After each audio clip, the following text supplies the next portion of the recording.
여기 있듯이 병원체 표면에 노출된 분자, 패소젠 어소시에이티드 몰레큘라 패터닝 해서 가장 중요한 내용이라고 이제 얘기를 드렸었고요. 그거를 인지하는 것 중에 하나가 톨라이크 리셉터라고 얘기를 했었죠. 그리고 그 톨라이크 리셉터의 종류는 뭐 외부에 있는 거, 내부에 있는 거 다양하게 존재를 하고요. 내부에 있는 것은 주로 이 엔도좀에 붙어 있어요. 이게 엔도좀은 그 엔도플라즘 리티큘럼 ER 소포체 또는 골지 컴플렉스에 의해서 만들어진 주머니예요. 그리고 여기 있듯이 뭐 더블 스트랜드 RNA 또는 싱글 스트랜드 RNA 이런 바이러스 증식 과정 중에 노출되는 바이러스 유전자를 인식한다고 얘기를 했었고요. 작동 원리는 좀 뭐 중간에 어댑터 몰레큘, 중간에 매개의 분자들이 작용을 하고 최종적으로 만들어내는 거는 인터페론의 발현 유도. 이것도 인터페론 베타의 생산 유도라고 되어 있죠. 오케이? 그래서 한 예로 TLR3 패스웨이를 통해서 쭉 작동하는 몰레큘라, 이제 어댑터 몰레큘들을 얘기하고 인터페론 유도되는 것까지 얘기를 한 거죠. 더블 스트랜드 RNA를 인식하는 경우라고 얘기를 했습니다. 그러면은 TLR3에 이게 이제 리셉터가 되는 거고요. 요 몰레큘라 패턴을 인식하는 거는 더블 스트랜드 RNA죠. 그러면 요게 활성화되면 그 밑에 있는 트립, 그 다음에 트립이 활성화되면은 누군가를 인산화시켜요. 트랍, TNF 리셉터 어소시에이티드 팩터 6 한데 굳이 뭐 여러분이 이것까지 외울 필요는 없고요. 그냥 이런 중간 어댑터 몰레큘이 작동을 한다. 트립, 트랍 6, 그 다음에 TBK, 트랍 어소시에이티드 NF 카파비 바인딩 카이네이즈. 카이네이즈라고 하면은 인산화 시키는 애라고 했어요. 인산화. 우리 몸의 단백질의 인산화는 활성을 의미한다고 그랬어요.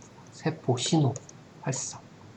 결국에 TBK1이라는 애가 활성화돼서 IRF3라는 애를 활성화시키는 거죠. 인산화시킬 거고 이게 핵으로 이동해서 유전자 발현을 유도합니다. 전사 조절을 한다는 얘기죠. 그러면 최종적으로 인터페론이 발현이 됩니다. 또는 NF-카파비가 활성이 돼서 TNF-알파, IL-6, IL-12 같은 염증 반응 관여하는 사이토카인 발현도 촉진을 한다는 거죠. 요거 한 예예요. 예로 하나 정도.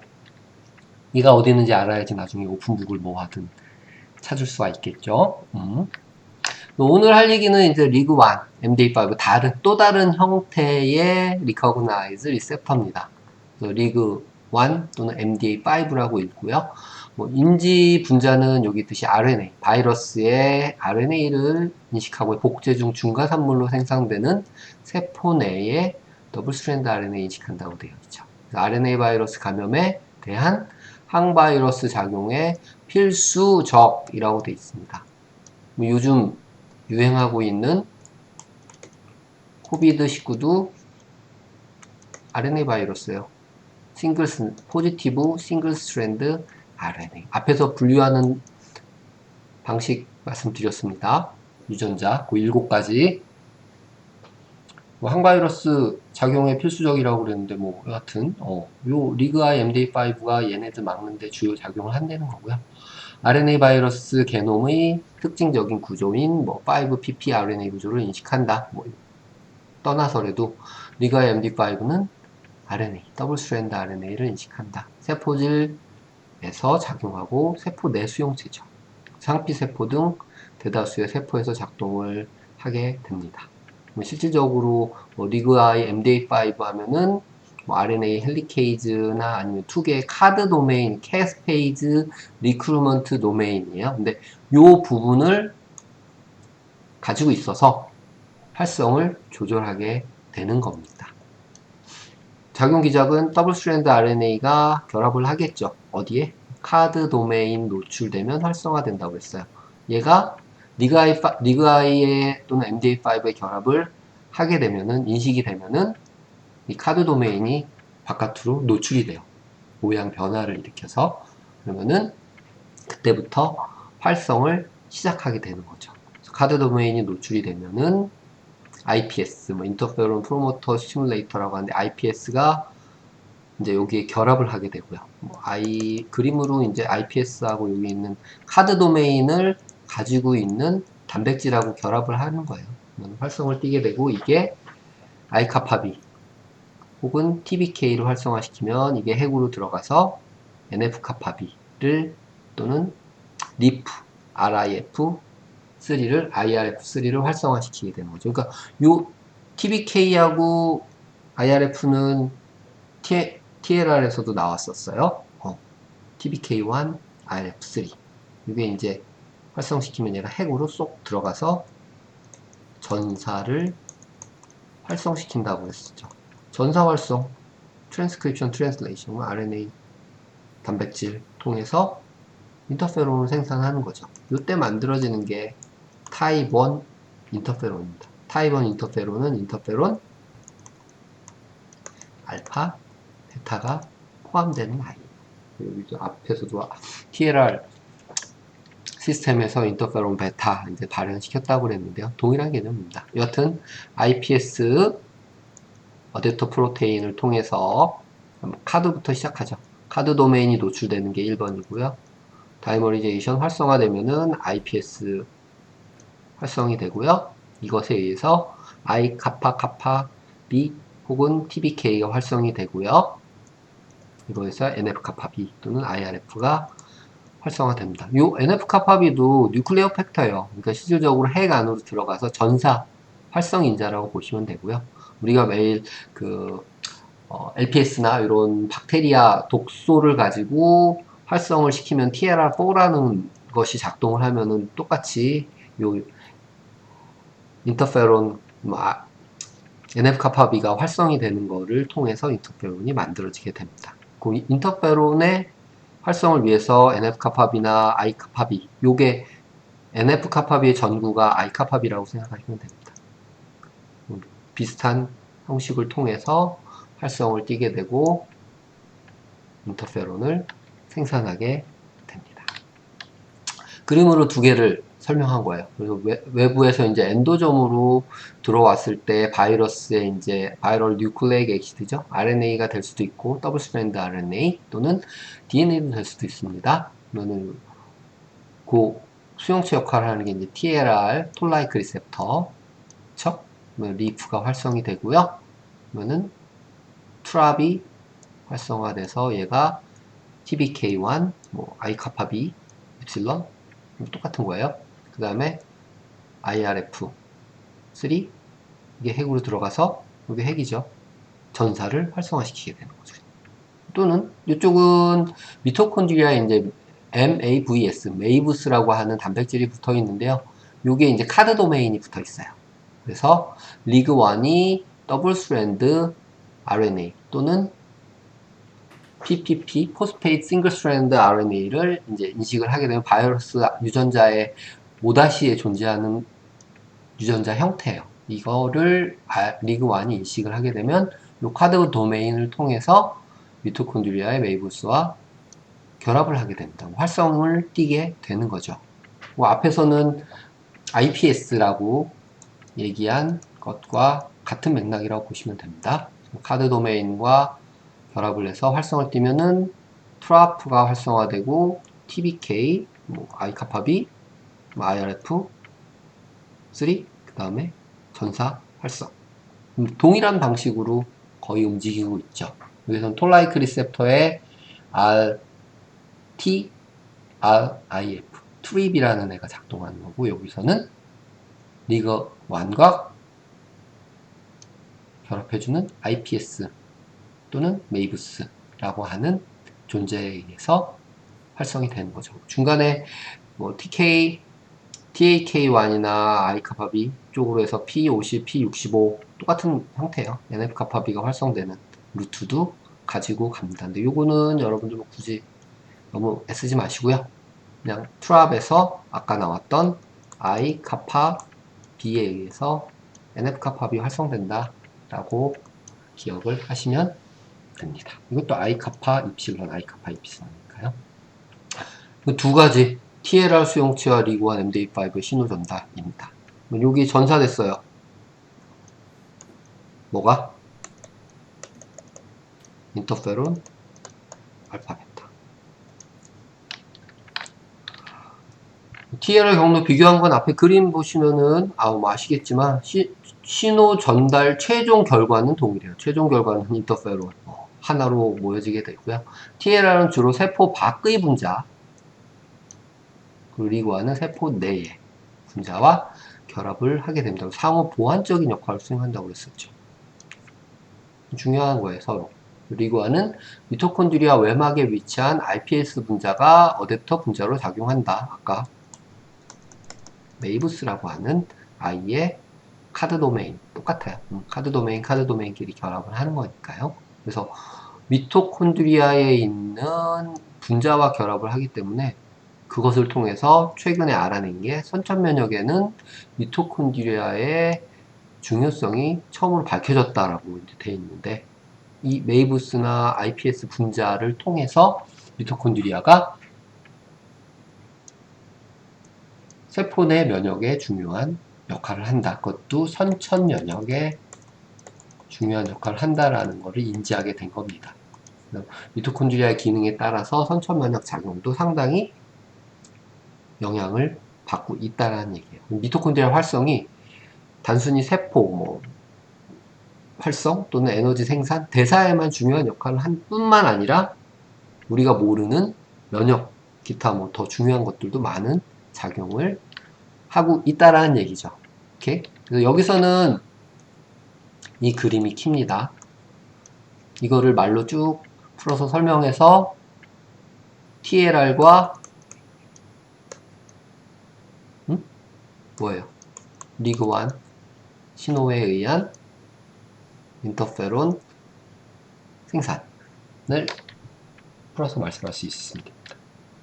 말한다는 게 별게 아니고 중간에 들어가는 몰리큘들 글자 써주고 수업 시간에 들었던 약간의 지식을 설명하면 되겠죠. 오케이. 혹시 여기서 이해 안 되는 부분 있으세요? TLR 또는 리그1 아니면은 아주 혼돈이 되거나 그런 부분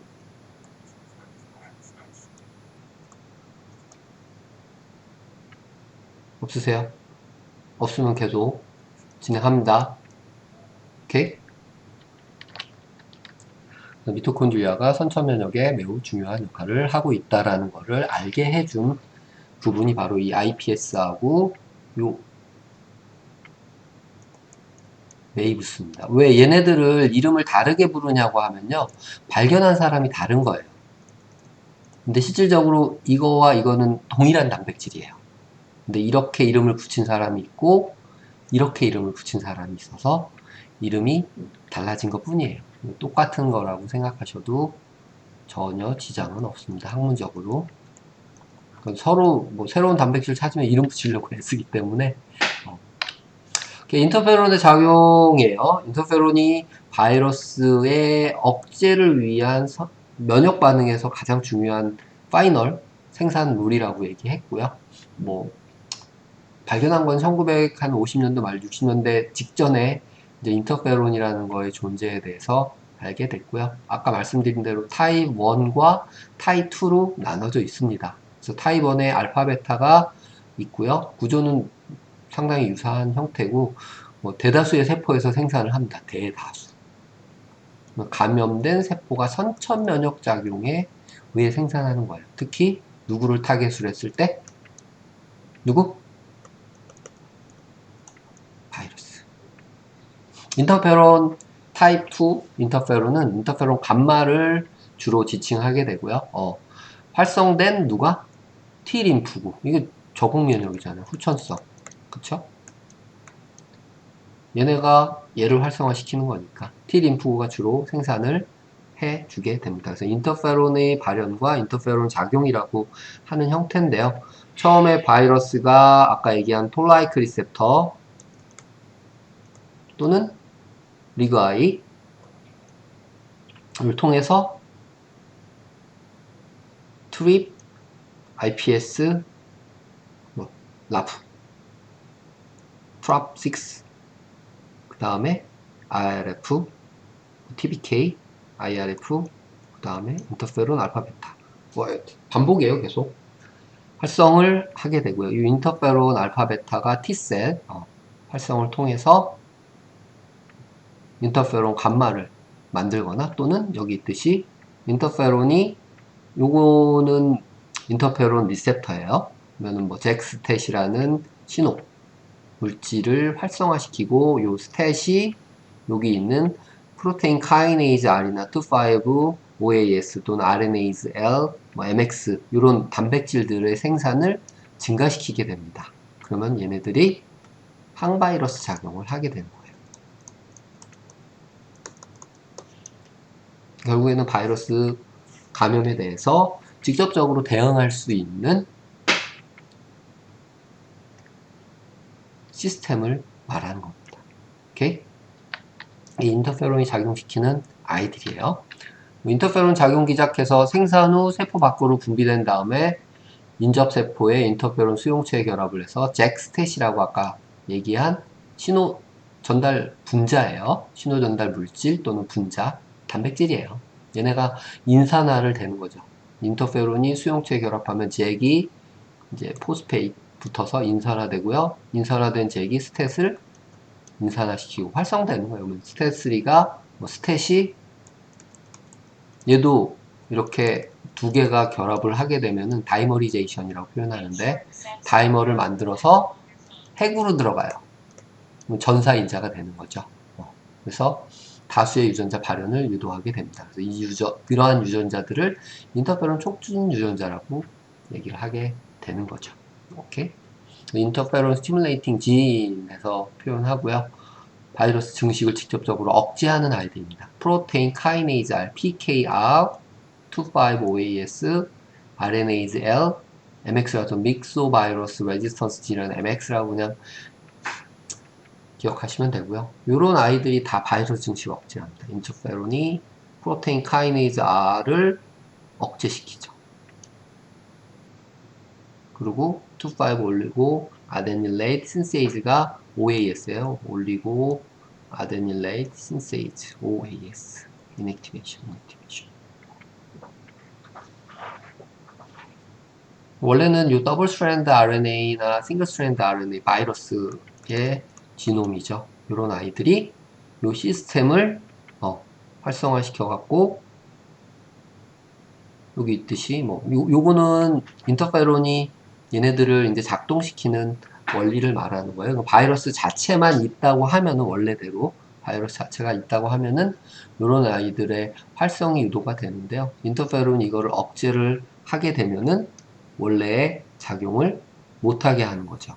그래서 뭐 RNA 데그라데이션 시키고 트랜슬레이션 이니비션 단백질 만드는 거 이제 억제하고 뭐 그런 작용들을 하게 됩니다. 뭐 상반되는 작용으로 이제 작동하는 걸 보여주는 거죠. 원래는 인터페론 이런 애들을 억제한다.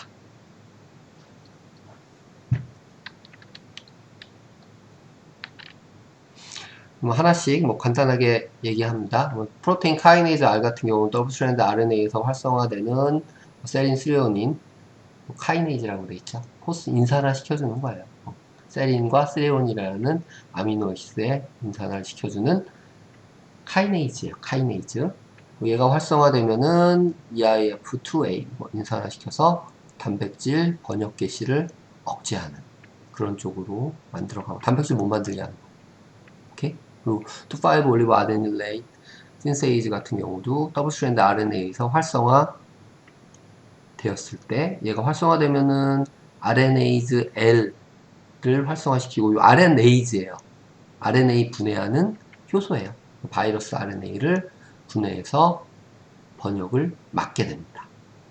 그러니까 바이러스 RNA를 분해해서 없애버리면은 복제가 안 되겠죠. 바이러스 증식 억제. 이것도 번역 억제니까 단백질이 안 만들어지니까 증식이 억제되는 형태로 작동하는 거고요. MX, 믹소바이러스 프로테인도 요 GTPase 활성을 해서 바이러스 RNP의 세포 내 이동을 막는다 라고 되어 있는데요. MX 단백질 바이러스 뉴클리오 프로테인 컴플렉스예요. RNP가 세포에서 이동하는 것을 막아서 유전자 증식을 막는 거죠. 유전자 복제. 결국 앞에서 얘기했던 프로테인 카이네이즈 R25 OAS MX 단백질 요거 하나 빠진 게 RNase L인데 RNase L은 실질적으로 뭐 RNase L 자체 또는 요 OAS 시스템에 의해서 활성화된 RNase가 동이 RNase 통해서 RNA를 분해하고 바이러스 증식을 막게 되는 그런 식의 작동을 하게 됩니다. 얘네들이 다 누구에 의해서 활성을 하게 된다? PKR, 올리고, 아데닐레이트 신세이즈, MX 단백질 다 인터페론 알파, 베타에 의해서 활성되는 유전자들입니다. 오케이. 바이러스가 감염되면은 반대로 얘네들을 억제를 할 거예요. 자연살상세포 작용이라고 해서 갑자기 뭐 뜬금없이 바이러스 얘기하다가 자연살상세포 나오는데요. 면역세포하고 그리고 림포사이트 얘기에 이제 중간에 빠져 있는 게 이제 NK셀이에요. NK셀 작용기작은 바이러스가 감염된 세포를 직접 인식하고 살상하는 그런 형태이기 때문에 매우 빠르고 강력하게 작용하는 역할을 하죠. 세포질 과립에 있는 독성 단백질들을 분비를 해서 감염된 세포를 이제 죽이는 그런 형태입니다. 죽일 때는 이제 세포 사멸 에이팝토시스로 세포 자살이죠. 유도를 해서 죽이게 되고요. 대식세포에 의해서 생산되는 사이토카인이 IL-12에 반응해서 인터페론 감마 생산을 촉진한다. 그러면 대식세포가 활성화되고 표식한 바이러스를 제거하게 되는. 아까 얘기했듯이 인터페론 감마를 생산하는 아이가 T셀이었죠. 그러면 T셀이 또 이 인터페론 감마에 의해서 활성화되고요. T셀 중에 이제 TC라고 하는 게 사이토톡식 T셀이라고. 얘는 과립이라고 표현했는데 세포질 과립이 요 독성 물질이에요. 퍼포린이나 이런 물질들을 얘기를 하고요. NK셀이 직접적으로 그런 병원균에 감염된 세포를 인식한 다음에 직접적으로 이런 과립 물질을 주입을 해서 세포 자살로 에이팝토시스로 사멸시킨다고 얘기했었죠. 동일한 형태입니다. IL-12에 의해서 마크로파지가 활성화되면은 또는 인터페론 감마에 의해서 마크로파지 대식세포가 활성화되면은 그 대식세포가 바이러스가 감염된 세포를 이제 포식하는 거죠. 직접적으로 포식해서 죽이게 되는데 인터페론 감마 또는 IL-12 앞에서 나왔던 얘기죠. 인터페론 이게 T 셀에서 활성화시키는 그런 아이들이죠. 그래서 자연살상세포 자체의 기능도 감염된 세포를 직접적으로 죽이기 위한 그런 기능을 하고 있다는 겁니다. 여기는 T셀, 특히 TC죠. 사이토톡식 T셀하고 비슷한 그런 기능을 하고 있고요.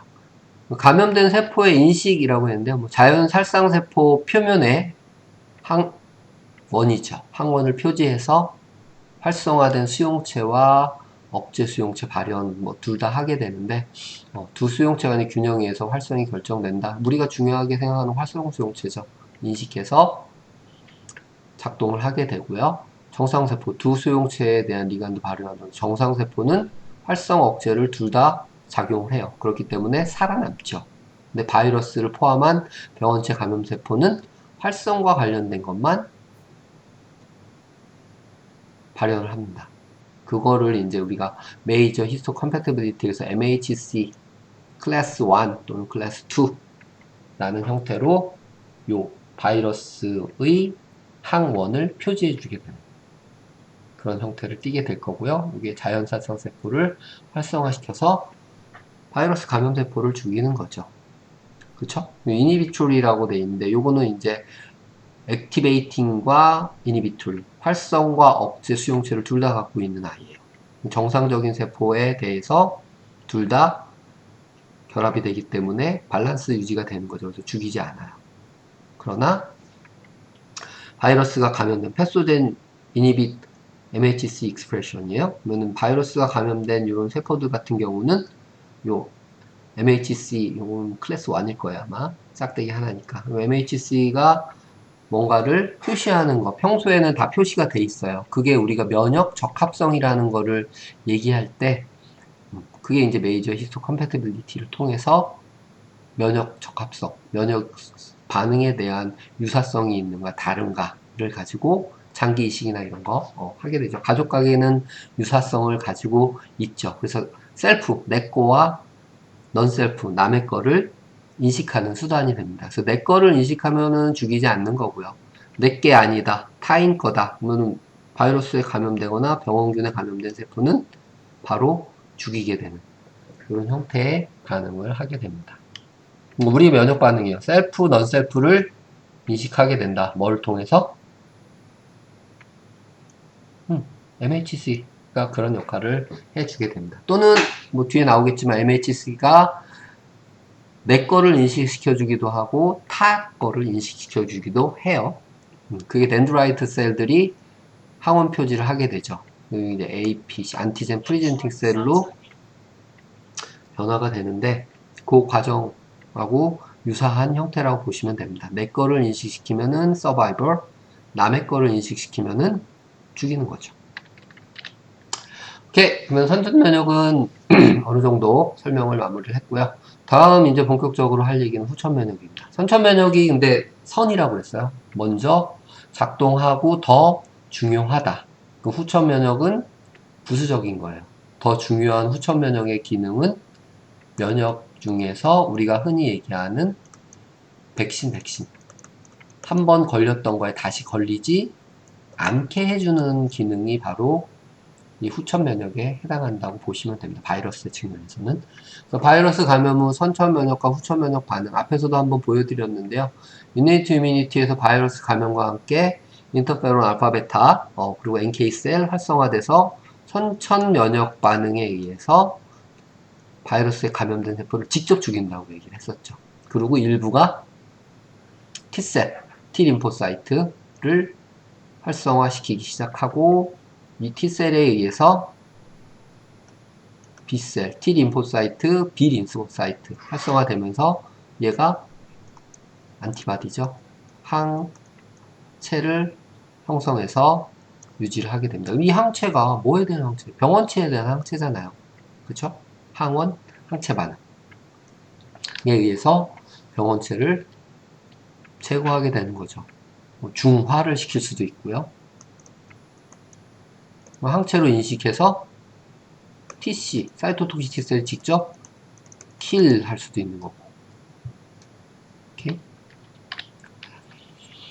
첫 번째 나오는 게 이제 후천 면역의 두 형태를 나눠서 설명을 했습니다. 여러분들이 선천 면역 반응에서는 특이성이 없다고 그랬잖아요. 뭔가 그냥 막 셀들이 나와갖고 내게 아니면 바로 죽이는 반응. 그 중에서 일반적인 반응이 대식세포나 이제 중성부가 반응하는 거고 일반 세포들이 인터페론을 생산할 수 있도록 해주는 패턴을 인식해주는 수용체 T랑 리그아이가 있었고요.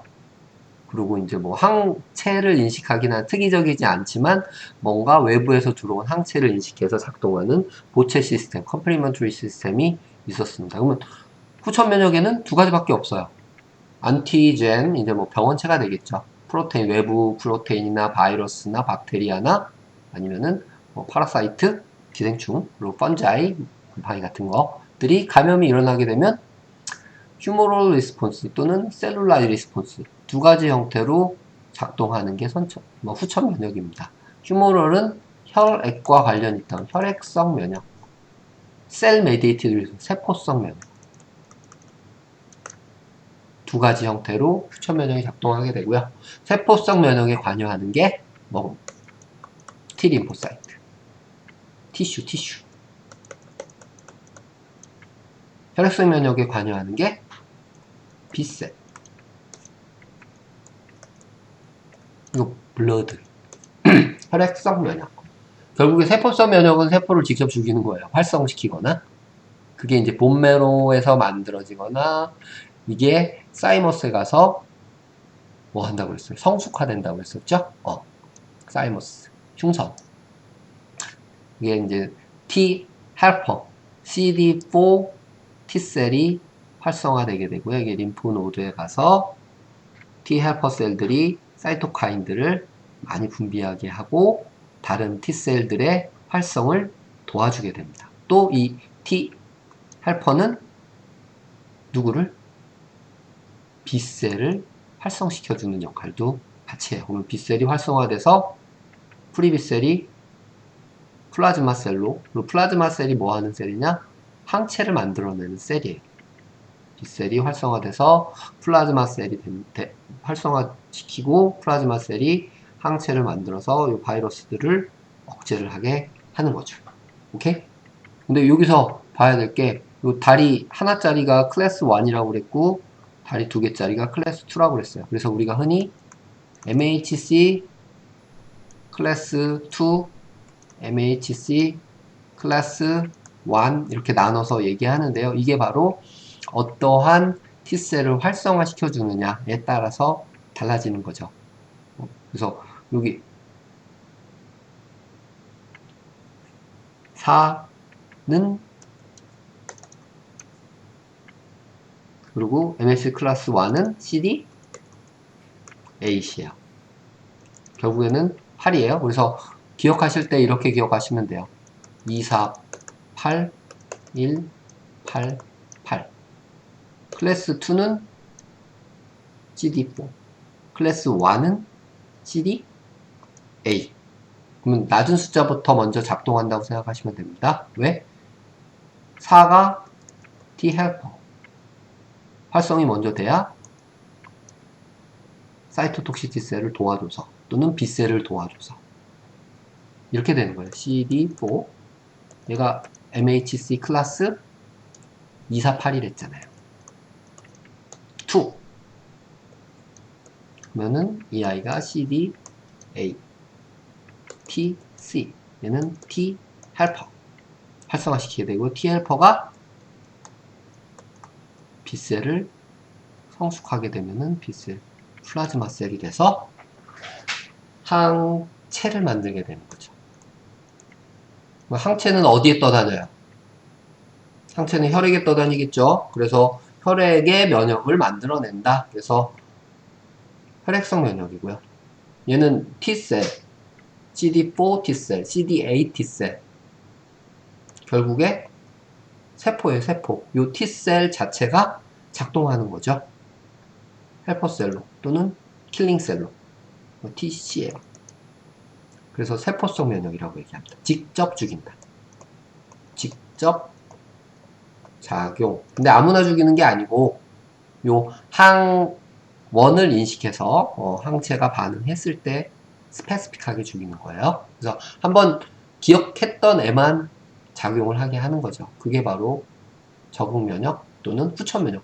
후천 면역의 말 그대로 후천 뒤에 한번 경험해야만 만들어지는 거죠. 그 경험을 하게 하는 게 바로 아프지 않게 경험을 하면은 백신이고요. 바이러스에 걸려서 아픈 다음에 항체가 형성이 되면은 그 아픈 다음에 형성이 됐으니까 기억이 된 거죠. 다음에는 똑같은 바이러스 또는 똑같은 질병에 병원균이 들어왔을 때 보호 기작을 할 수 있는 거죠. 오케이? 뭐 복잡하게 막 써놨지만 이 후천 면역에는 혈액성 면역과 세포성 면역이 작동을 하게 된다는 겁니다. 체액성 면역, 세포성 면역. B세포가 매개고요. 세포성 면역은 T세포가 매개입니다. 오케이? 그리고 B세포는 최종적으로 항체를 생산하게 되고요. T세포는 세포 독성 T림프, 사이토톡시 T셀 또는 보조 T셀, 도움 T셀이죠. 1, 8, 8, 2, 4, 8. 기억하세요? 맞죠? MHC 클래스 2와 결합하는 게 CD4 T셀이에요. CD4 그 보조 수용체가 MHC 클래스 2를 인식한다는 거고요. CD8의 포지티브를 CD8을 갖고 있는 T셀이 MHC 클래스 1을 보조 수용체 인식시킨다는 겁니다. 이렇게 짝지어서 활성화된다고요. 오케이, 뭐 쭉 다시 한번 정리한 거예요. 림포사이트, CD4 또는 CD8, 포지티브 T 림포사이트, B셀 리셉터, T셀 리셉터에 반응하겠죠, 당연히. 리간드는 안티젠, 프로테인이 될 거고요.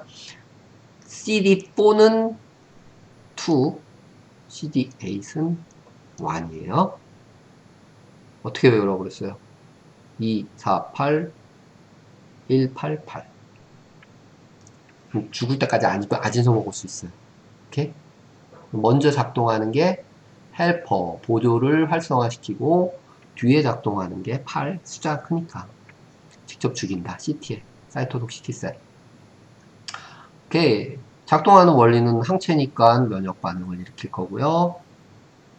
헬퍼 T셀은 사이토카인을 분비해서 더 활성화시킬 거고, 사이토톡식 T셀은 아까 말한 퍼포린이나 그랜자임, 사이토카인들을 분비해서 셀을 직접적으로 죽입니다. 그리고 얘네들은 다 뭐 TM, BM, 메모리 셀을 갖고 있어요. 메모리, 기억세포. 그래서 다음에 감염됐을 때 즉각 반응을 해서 다시 감염이 되지 않도록 도와주게 됩니다. 후천면역 구성요소, 뭐 했던 얘기 다시 요약이에요. 특정 에피톱, 한원을 인식하게 되고요. 특이적이다, 비특이적이다, 특이적인 반응이고요. 세포 표면에 발현하는 수용체를 인식합니다. B셀은 BCL, BCR, T셀은 TCR. 오케이? 그리고 이제 주 소용체로 T셀 리셉터가 있는 거고요. 보조 수용체로 CD4 또는 CD8을 갖고 있는 거예요. 그래서 188, 248. 사이토톡식 T셀이 갖고 있는 CD8. 헬퍼 T셀이 갖고 있는 CD4. T셀은 MHC, 메이저 히스토 컴패티빌리티 분자와 결합된 복합체를 인식한다. 뭐 이런 거죠. 여기 MHC 클래스 1에 붙으네, 에피톱 2에 붙으네. 요거를 인식한다는 거죠. 오케이?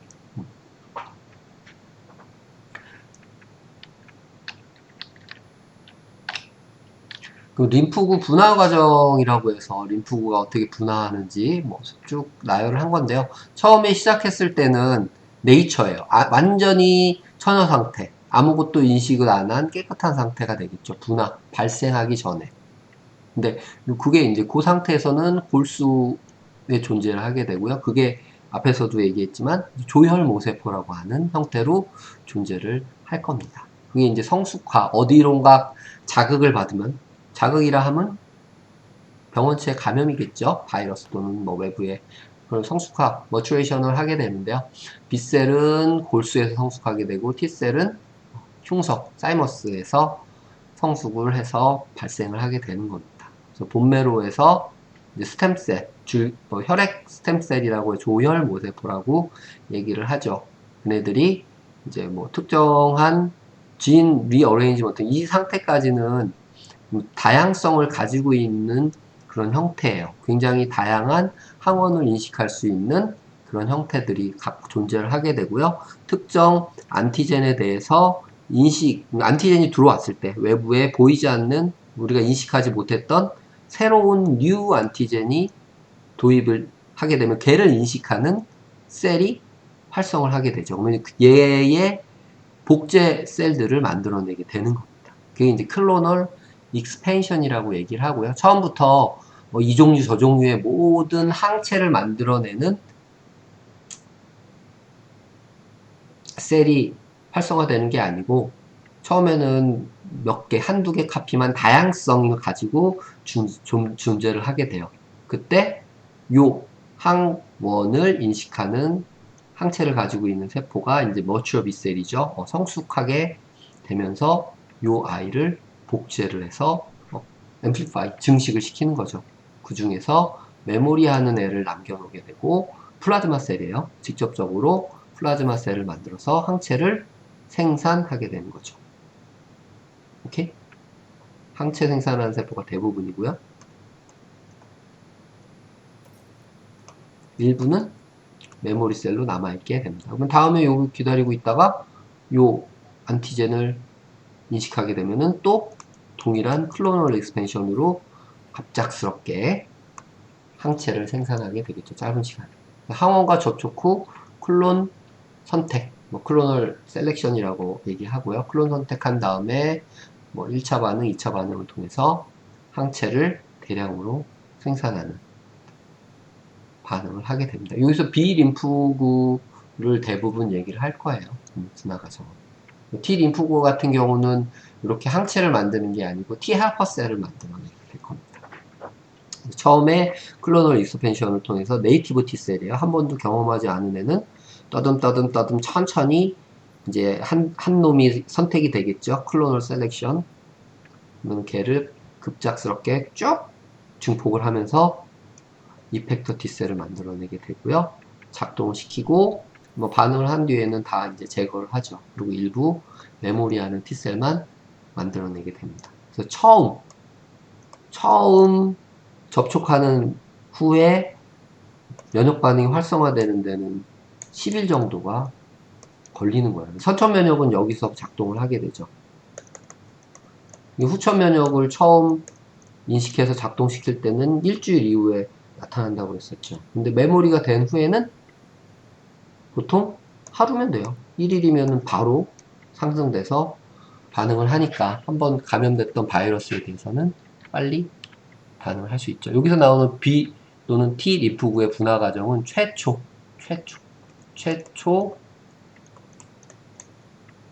감염 시를 얘기를 하는 겁니다.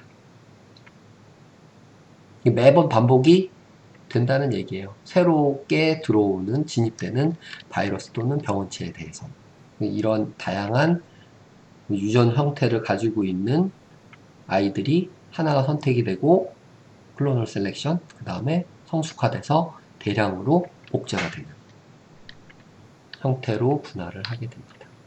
뭐 체액성 면역을 조금 더 자세하게 설명해 놓은 건데요. 체액성 면역은 아까 B세포에 의해서 작동을 한다고 그랬죠. 그래서 B세포 표면에 항원 인식 분자가 B세포 수용체 BCR을 이제 결합을 해서 인식시키게 되고요. 미경험 B세포 네이티브 B셀의 막표면 항체에 항원이 결합하게 되면은 이 아이에 의해서 성질세포 이게 이제 어떻게 보면은 B셀의 최종 형태라고 보실 수 있습니다. 이펙터 셀이라고도 표현하는데 형질세포가 항체를 만들어내게 되죠. 그리고 이 항원을 기억하는 메모리 B셀을 남겨둬서 후에 이게 이제 1차 면역 반응, 2차 면역 반응이라는 거는 한번 경험했던 거를 바로 활성화시키는데 그 B셀이 사용하게 된다는 거죠. 1차 면역 반응, 2차 면역 반응은 선천 면역, 후천 면역하고는 다른 개념이에요. 이건 후천 면역 내에서 처음 경험해서 면역 반응을 일으키는 거를 1차 면역이라고 그러고요. 2차 면역이라는 건 한 번 경험했던, 이미 경험했던 병원체를 B세포가 바로 인식해서 빠르게 일으키는 겁니다. 이거는 아까 얘기했듯이 10일 정도 걸리고 이거는 하루 1일 미만으로 바로 일어나게 되는 빠른 반응입니다. 오케이? 바이러스가 감염된 이런 항원을 특정한 항체를 갖고 있는 B셀이 인식을 하게 되고요. 뭐 레스팅 B셀이랑 쉬고 있는 애죠. 쉬고 있는 애. APC 안티젠 프리젠팅 셀이에요. 얘에 의해서 활성화 시켜주게 되면은 B셀이 활성화되고요. 요 활성화된 B셀이 요 클로널 익스펜션을 통해서 플라즈마 셀을 대량으로 만들고 항체를 막 쏟아내게 되는 거죠. 오케이? 여기 있듯이 액티베이트 B셀이 여기 항원을 인지를 하고 요 아이를 통해서 요 T셀도 더 B셀을 활성화시켜주게 되는 거죠. 아까 T 헬퍼 같은 경우는 CD4 MHC 클래스 2죠. 2, 4, 8. T 헬퍼가 B셀 활성을 도와주는 결국에는 CD4 헬퍼 T셀이 B셀의 활성을 도와줘서 더 많은 B셀 생산을 할 수 있도록 해준다. 뭐 자체적으로 활성되고 T셀의 도움으로 또 더 활성되고. 세포 면역은 아까 얘기했던 이제 T셀이 주 작용 세포가 될 거고요. T 헬퍼의 작용에 의해서 B셀, T셀인데 이게 TC입니다. 그래서 세포 수용체, T셀 리셉터가 작동을 하게 되고 보조 수용체로 아까 얘기했던 CD4냐 CD8을 인식하는 아이들이 존재를 하게 됩니다. CD8을 인식하면 TC죠. 최종적으로. 그래서 걔가 병원균을 감염탄 세포를 죽인다고 얘기를 했었고요. 미경험 세포 똑같습니다. 네이티브 T셀이 T세포 수용체 T셀 리셉터의 안티젠 결합한 아이를 인식하게 됩니다. 근데 B셀은 한 종류, 안티젠 뭐 MHC 클래스 2가 보통 역할을 하고요. 요 T셀은 보조 수용체가 있어서 MHC 클래스 1이냐 2에 따라서 헬퍼셀이냐 1, 이제 사이토톡식 T셀이냐 활동하는 활성되는 T셀이 다르게 작용한다는 거죠. 먼저 헬퍼가 활성돼서 사이토카인 분비해서 면역 반응을 활성화시킬 거고요. 그 다음이 4, 8이라고 했으니까 4가 먼저, 그 다음 8. 거의 동시에 일어나지만 사이토톡식 T셀이 직접 작용해서 감염된 세포를 죽이게 됩니다. 그 세포에 직접 작용한다고 그래서 세포성 면역이에요. 오케이? 체액성 면역, 세포성 면역 설명이 됐죠. 그림에서 보면 똑같습니다. 뭐 바이러스 감염된 세포에서 대식작용에 의해서 항원을 표지할 거고요. 이 덴드라이트셀 A, B, C라는 형태로 되는 거죠. 그러면은 요 A, B, C의 항원을 네이티브 T셀이 인식해서 익스펜션 되겠죠. 그 과정 중에 MHC 클래스 2에요. 그러면은 T 헬퍼셀, 이펙터 T셀 작동할 거고 B셀 활성도 도와주겠죠. 그러면 항체 만들 거고 T 헬퍼가 사이토카인을 분비해서 직접적으로 뭐 CD8 T셀, 사이토톡신 T3라고 그러면 요 감염된 세포를 직접 죽이는 작동으로 작용을 하게 됩니다. 그래서 시럼 안티바디 타이터라고 그랬는데 뭐 특정 항원에 반응을 해서 프라이머리 안티젠 리스폰스 굉장히 작아요. 윅이에요, 윅. 첫 번째 1주, 2주차, 4주 가서 요만큼 올라갔어요. 근데 뒤에 한번 반응한 애, 안티젠 A, B를 동시에 줬을 때 A는 처음보다 이만큼 올라가죠. B는 이제 시작이에요, 처음. 그러니까 처음 반응했을 때는 안티젠이 반응에 의해서 안티바디, 항체가 만들어지는 양이 한정돼 있어요. 하지만 두 번째는 굉장히 많이 빠르게 만들어지게 되는 거죠. 이게 1차 면역, 요거를 2차 면역이라고 얘기할 수 있는 거죠. 오케이? 1차 감염과 2차 감염에 대한 항체 생산량 또는 반응이 이만큼 급격히 증가한다는 겁니다. 면역 회피 얘기인데요. 면역 회피는 우리 몸에서 면역 반응을 어떻게 작동시켜서 바이러스를 제거하려고 해도 이 바이러스들은 그 면역 반응에 대해서 회피하는 반응들을 계속 만들어낸다는 거죠. 그 방법은 뭐 숙주의 면역 반응을 회피함으로써 바이러스 증식을 유도하고 바이러스 증식을 최소화해서 면역을 피하고 그러니까 숨기는 거죠. 자꾸 면역 반응에 그래서 경찰한테 안 잡히려고 S는 그런 반응이 돼서 면역세포 감염, 면역세포에 감염돼서 직접적으로 면역세포 반응을 없애든지 또는 면역 관용 유도, 면역세포가 인식하지 못하게 한다든지 면역 반응을 아예 억제시킨다든지 면역 도피, 항원 소변이, 대변이 B 림프구, T 림프구 이런 데 숨어서 면역, 이제 세포 감염하는 거 유사하죠. 도피하게 되는 것도 잠복 감염, 숨어 있는 거죠. 그렇다가 면역이 약해지면 나타나고, 대상포진 이런 것들. 그래서 총 5가지. 면역 세포 감염, 면역 관용 유도, 면역 반응 억제, 면역 도피, 잠복 감염이 면역 회피의 주 형태입니다. 뭐 뒤에 좀 더 자세하게 설명이 되어 있고요. 한번 읽어보세요. 왜 그러냐면 뒤에 이제 바이러스를 하면서 직접적으로 그 바이러스마다 면역 세포에 감염하는 거, HIV, 면역 관용을 유도하는 거, 그리고 면역 반응을 억제하는 거. 이거는 유사하지만 좀 다른 거예요. 면역 반응을 아예 억제하는 거고, 관용을 유도하는 거, 면역 반응은 살아있는데, 살짝 피해가는 거예요. 면역 도피랑 어떻게 보면은 관용과 유사한 거죠. 숨어갖고, 잠복, 안 걸리는 거. 오래, 천천히, 조금씩 증식하는 거예요. 일반적으로 우리가 헤파타이티스, 뭐 여기 있듯이 면역 관용 유도한다고 그랬는데, 이런 간염 바이러스 같은 경우들이 면역에 대해서 반응이 안 일어나게 해서 만성질환을 유도를 하는 그런 형태로 작용을 하게 만들어 버립니다. 바리셀라 조스터라는 게 이제 대상포진이라고 하는 형태고요. 오케이?